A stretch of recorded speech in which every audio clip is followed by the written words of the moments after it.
We have a major announcement from the Los Angeles Dodgers. They just took to Twitter writing, "This morning, ICE agents came to Dodger Stadium and requested permission to access the parking lots. They were denied entry to the grounds by the organization. Tonight's game will be played as scheduled." Here's the footage from that occurrence. Let this be a reminder to every person, every business, every organization, every entity. You always have a choice. Do you stand up to authoritarianism, or do you become complicit in it? The Los Angeles Dodgers just chose the right side of history. So let me explain why the situation with the Dodgers is particularly important. Trump's ICE agents have been conducting sweeping raids across the city, targeting everyone from day laborers at Home Depot to workers at garment factories, folks who are working on construction sites, and everyone in between. We're talking about raids that have sparked massive protests, prompted Trump to illegally deploy the National Guard and the Marines to Los Angeles, and turned America's second largest city into what looks like occupied territory at the hands of this administration. And in the middle of all of this chaos, ICE agents thought they could just waltz into Dodger Stadium and use it as a staging ground for their operations. Because that's what this was about. They weren't there to watch Shohei Ohtani. They wanted to use the parking lots, presumably to process detainees or to coordinate raids in the surrounding community, the community that supports the Los Angeles Dodgers. And in no uncertain terms, the Dodgers said no. It's also worth noting that this incident happened on the same day that the Dodgers were planning to announce assistance for immigrant communities affected by ICE raids. And that's not a coincidence. The team has been under pressure from fans to take a stand, especially after singer Vanessa Hernandez sang the national anthem in Spanish at the stadium, despite being told not to, in what became a powerful act of resistance. It's okay. We are going to do the song in English today, so I'm not sure if that wasn't or if that wasn't relayed.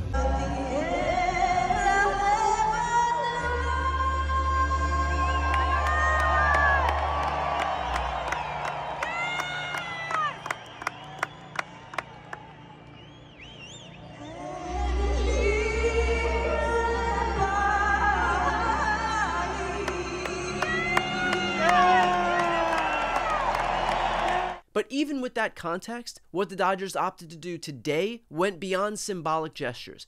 They didn't just issue a statement or make some donation, they physically blocked federal agents from using their property.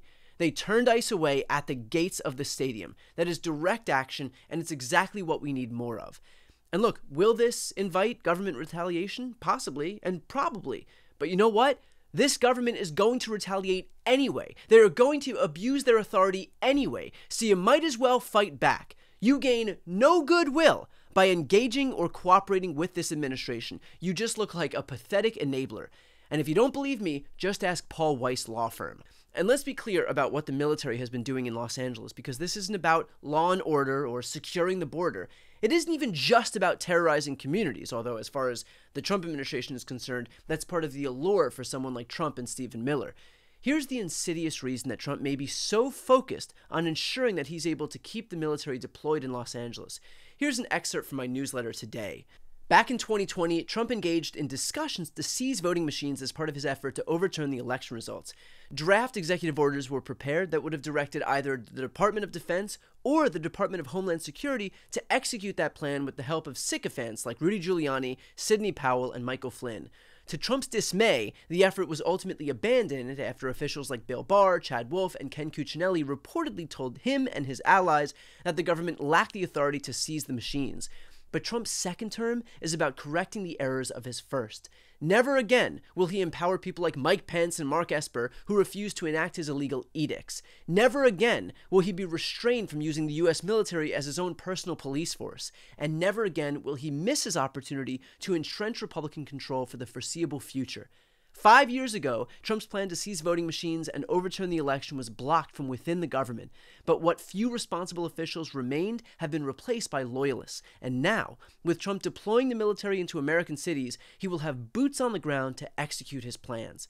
Mark Elias digs into that point further here. This has been Donald Trump's playbook from the beginning. And also remember, after the 2020 election, he mused about whether he could send the military to interfere with the counting of votes. He wanted the Department of Justice and the FBI to potentially seize voting equipment. This is serious stuff. And this is Donald Trump's way of using the immigration issue as not just a way to, trample on civil liberties, not just in a way to trample on federalism, not just in a way to flex his dictator and authoritarian wannabe streak, but also to put in place the next steps, if he wants to and feels like he needs to prevent free and fair election. In other words, Trump is trying to incite violence to use that as a pretense to be able to send in troops, because those troops are going to be his enforcers if and when he tries to overturn the next election. He couldn't do it in 2020, but things are different now.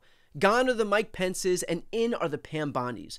So without any barriers within the government and with troops stationed outside of the government, Trump will have all the pieces he needs in place to ensure that his dictatorial edicts come to fruition, which is why resistance is so important. Again, you gain nothing by cooperating. You lose the respect of Americans. In the case of the Dodgers, you'll lose the respect of your own fan base.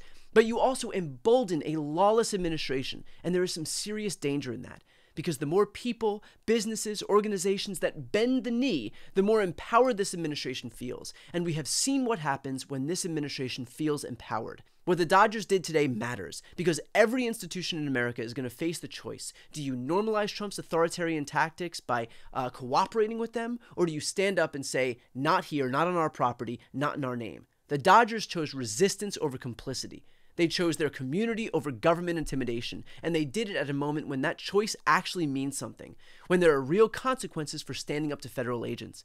But the reality is that Donald Trump's deportation machine only works if institutions cooperate with it. It only works if businesses allow ICE to use their property. It only works if local police departments help with raids. It only works if schools and hospitals and sports stadiums become extensions of Trump's enforcement apparatus.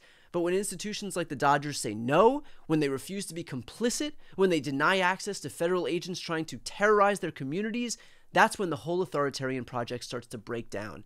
And that's not just a fortunate byproduct, it is the goal. The Dodgers made their choice. They chose their community over government intimidation. They chose resistance over complicity. And in doing so, they showed every other American institution, MLB team or not, what courage looks like in the face of authoritarianism. The question now is, will other institutions follow their lead? Because this is the choice we can all face. We either normalize Trump's tactics by cooperating, or we can stand up and fight back. The Dodgers showed us the way. Now it's up to everyone else to follow.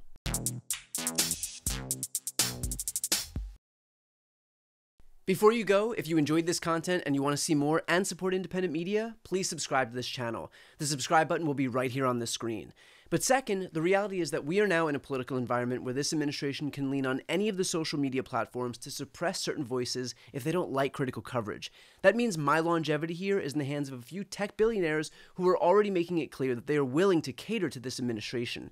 To that end, signing up for my newsletter is a way for me to reach you directly if that ever becomes necessary. I'll put the link right here on the screen as well, so please sign up. It's free, but there's also an option to do a paid subscription if you'd like to support me and my team. I really appreciate it. Thanks so much for watching.